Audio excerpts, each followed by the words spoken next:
channel. Today, ang gagawin nating content ay kakain kasi kararating ko lang. Dali-dali ako nagluto. At papakita ko sa inyo yung aking food for today na may nadali ko lang. Ito yun siya, yung pagkain ko. Guys, meron tayo dito bagoong. Nilagyan ko ng tawag dito ng kalamansi. At may 3 piraso akong namiss ko to sobra. Namiss ko talaga. Maghugas ng kamay bago tayo kumain. Okay? Okay, guys. Thank you, Lord, sa pagkain na to. At maraming salamat po sa lahat ng mga biyayang pinagkulit niyo sa akin. Amen. Okay, guys. Kaya ngayon, guys, kailangan natin kumain kasi nagugutom na talaga ako. Kauwi-uwi ko lang. Hindi pa nga ako nagbibihis. Sabi ko, kakain na muna. Malinis pa naman yung damit ko. Mamaya na. Yan, kakain tayo. Namiss ko to. Yung talong natin, guys. Oh, yummy. Yummy. Itong bagong na to, binigay lang din sa akin ng kaibigan ko.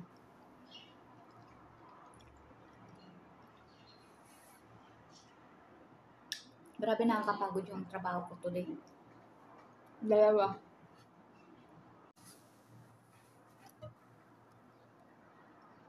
Sana kung may okra, kaya lang wala pang okra ngayon.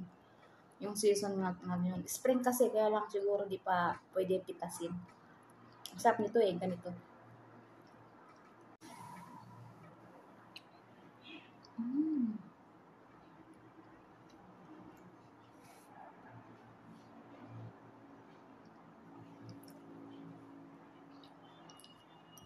Itong bagoong na to, guys. Saka meron tayong adobo. Saka mas masarap kumain, guys, kung nakakamay tayo. Kasi di nyo malalasahan yung pagkain natin, diba?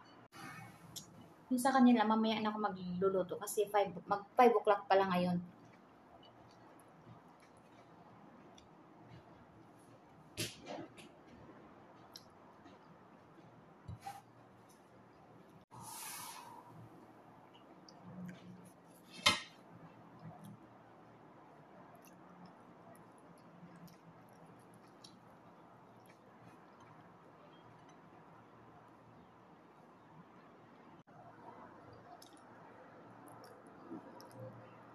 Sarap talaga pag nakakamay.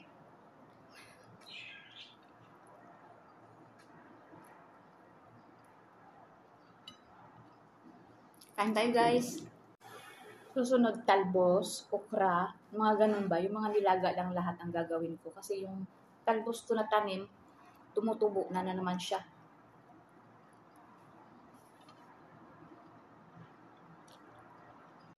Kain tayo, guys. Ano mga pagkain nyo? Ano ulam nyo? Ako mahilig ako sa gulay. Yung gulay, pero sahog. May sahog din na manok kasi musubol na dito manok eh. Ang mahal ng karne. Maaga pa. Kasi yung amo ko mamayang gabi pa yun. Yung pangalan naman tulog.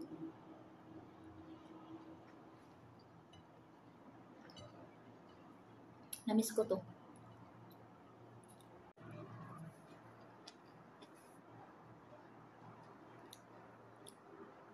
Sariwa yung talong. Mahal pa rin naman ng mga gulay dito lahat. Pero wala tayong magawa eh. Ganun talaga eh. Pandemic pa rin.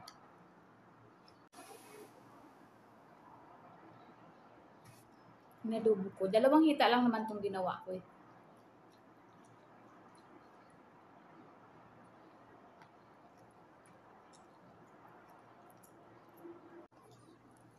Ako talaga yung gulay lagi.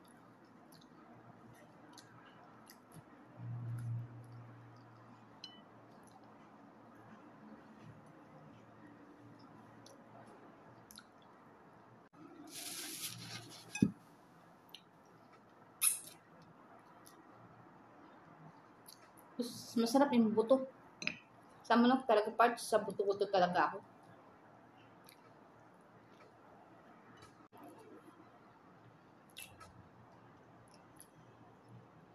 Sarap. Isa na lang. Wala na. Bukas bibili ako.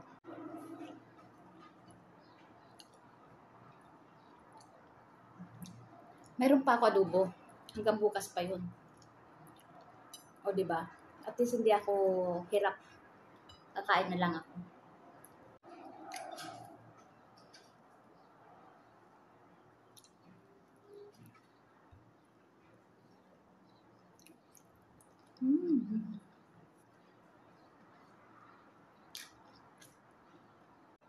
Maingay dito sa amin kasi tabing highway kami.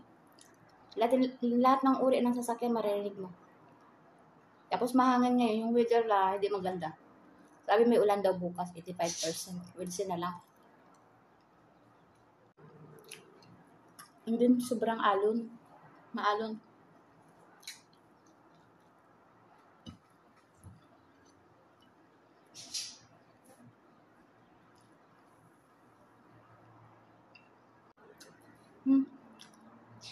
Sa atin, tinitingnan ko, pag binubuksan ko minda, sa atin, di ba, sa Pinas, masubol may uod. Dito wala. Takot pa naman ako.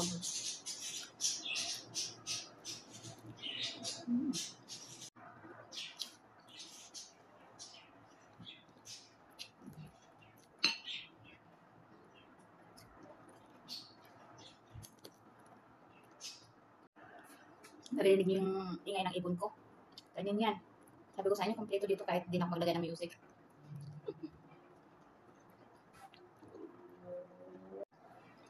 Sinigaw ako kanina pagdating ko. Pagod na nga ako, ang ingay-ingay pala ng dalawa. Tahimik sila mga 5 minutes lang. Nung nawala na ako doon sa paningin nila, nag-start na naman sila mag-ingay.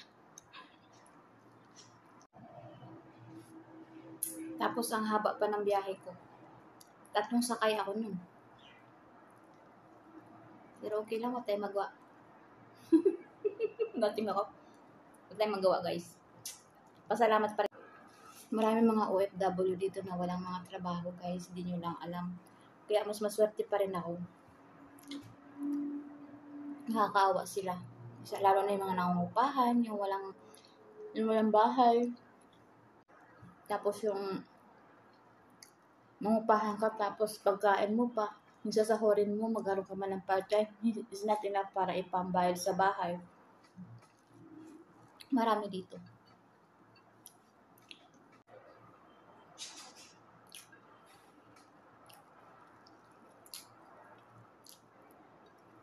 Nakakaawa sila. Lalo na ngayong pandemic, ang hirap.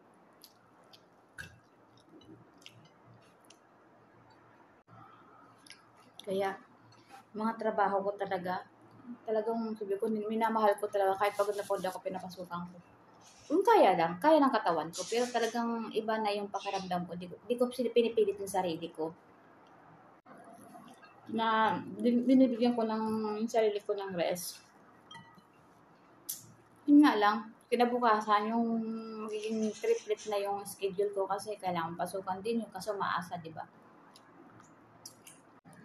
Masarap maging part-timer, totoo lang. Kasi hawak mo oras mo. Ikaw nagmamanage kung yung ikaw nagmamanage sa oras mo, kung sino papasukan mo mahaba at kung sino yung papasukan mo na maikli. Ganun ang ginagawa namin. Nang tawag dito, sariwang hangin ba? Hindi lang sa trabaho namin kami nakapupo. Siyempre, kailangan namin magliwaliw. Paminsan-minsan lang din naman. Pero hindi kami nagbibili kung ano-ano na hindi importante sa amin, lalo na ngayon. Pag minsan naman, pag maaga nakaka-uwi, alam mo, nag-iikot-ikot kami, nag-shopping kami ng friends ko. Yun lang naman ang kasama ko. Nakikita niyo sa mga vlogs ko. Yun ang kasama ko. Nag-iikot kami niyan. Binibigyan namin sarili namin ng... And then, ang nakakatuwa guys, pa nag-travel yung part-time ko, iniwan sa akin ng susi. And then, siyempre, yung oras ko doon saglit lang. Ibibigay ko doon sa medyo mahaba. Kaya, ganun pa rin ang trabaho ko, di ba? Ganito ang ginagawa namin. Tapos, ako naman kasi, guys, bilang OFW, hindi muna ako bumibili ng para sa sarili ko. Inuuna ko yung pamilya ko. Pag may natira niyan, minamanage ko. Pamasahe ko, siyempre para sa sarili. Ganun lang yun. Hindi naman trabaho ko. Nagtrabaho ko dito sa contract ako, sa employer ko. mga 5 kakain, mga 5:30. We start na naman ako sa loob ng bahay, magluluto, kung anong gagawin dapat. Mga ganyang routine ko, araw-araw. Pero kaya pa rin ng sarili ko. Kasi alam ko na i-manage yung trabaho ko. Yun lang. Sabi nga nila, paano ka raw nagagawa?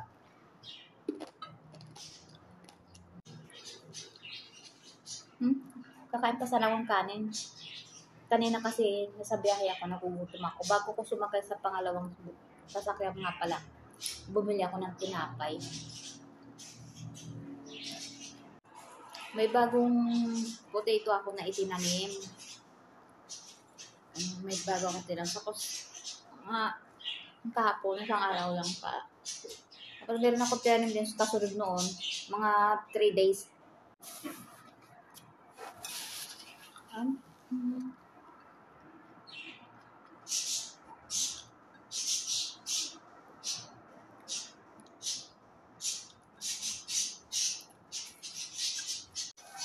Na-excite ako sa patata ko.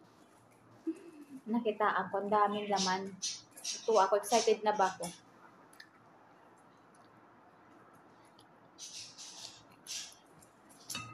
Kasi may bago. Kaya na-excited ako i-harvest na yung unang tinanim ko kasi pwede na siya. Kaya lang napapagod pa ako. Siguro this week. Kasi mas malala. Pangatlong tanim ko to.